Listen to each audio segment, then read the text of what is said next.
Howdy folks, happy Monday. For today's video, we're going to be taking a revisit to a old trick in Halo 3 where you can knock down the platform on a map, Epitaph. So, for those of you who haven't played Halo 3 much, there's a map called Epitaph where at the center of the map there's a floating platform with a rocket launcher on top. And this platform, it's not static, meaning like if you jump on it, it'll still move around. It won't, it'll budge. If you use a gravity hammer, it'll flip around and stuff. Basically, it's pretty active and it will move around.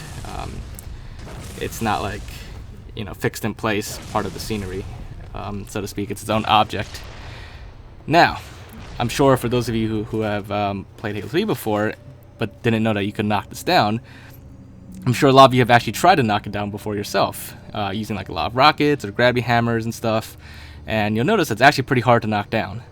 So, for this video, we're going to be showing you guys how to knock down the platform. So what you want to do first is spawn a brute shot, or actually probably a brute shot is probably the best, and go up to the platform, and all you need to do now is spawn a bunch of fusion coils. Place them neatly all over the platform. You don't need too many, but just spawn like a good amount. Just watch how many we spawn, and you don't have to spawn the exact same amount. Just kind of get it like generally close. And this will go a lot faster if you have other people to help you, because then you could spawn twice as fast or 3 times as fast. So just keep that in mind. But of course you can do it by yourself as well. It won't make a difference. It'll still work perfectly fine by yourself. So don't worry about having to get someone to help you if you want or not.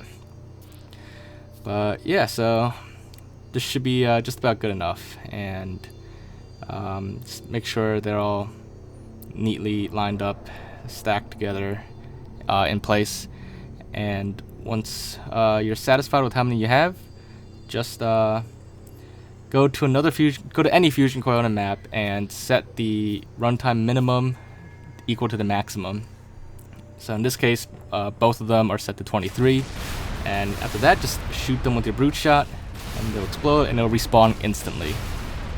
This is basically the trick to make like infinite raining fusion coils on some maps, but they'll respawn quickly here, and then the explosions should keep chaining together and exploding, and eventually, if you keep this up and keep shooting the fusion coils and sending them off, eventually there'll be enough force that the fusion coils just pretty much blow the platform away. As you can see there, it's no longer in place, and you should actually stop the fusion coils from respawning out just in case, because if you accidentally blow them up again, they'll start freaking out and flying everywhere and probably knock the platform back into place, so you don't want that to happen. But yeah, so we cleared out the fusion coils here, and they won't respawn anymore, not quickly at least. They'll still respawn, but just much slower now. But as you can see, the platform has been knocked down, and now you're free to play around with it as much as you want.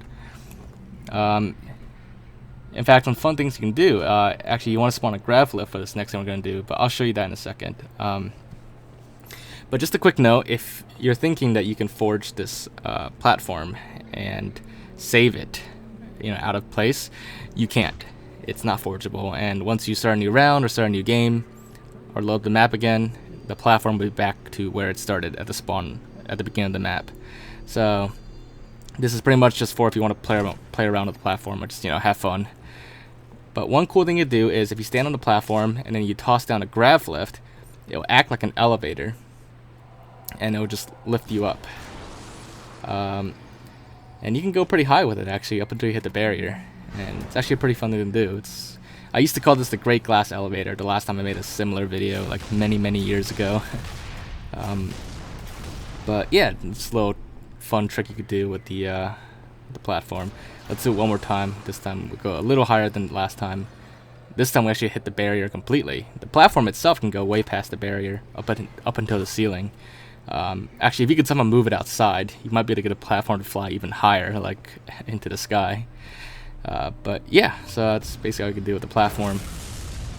If for some reason you want to knock the platform back into place, you'll need the help of some grav lifts and gravity hammers to kind of knock it back into position. Just kind of want to lift it back into that general area, and once it's close enough, it'll get sucked back into that gravity well and be put back into place. And that'll pretty much reset the platform back to its original position. And yeah, that's basically it. And if you want to knock it down again, then just do the same steps as at the beginning of this video. And that's about it. So if you guys do try this out, have fun. And you know, it shouldn't be too hard to do. It's a little tricky, but you know, once you get a hang of it, it's not too bad. Anyways, I hope you guys enjoyed this video, and if you did, as always, make sure to leave a like, leave your thoughts in the comments. If there's anything else you want to check out, just let me know. I'll be back on vacation soon, actually. This should be the last vacation video, quote unquote. But yeah, so make sure to subscribe if you haven't already, and I will see you guys next time. Bye, guys.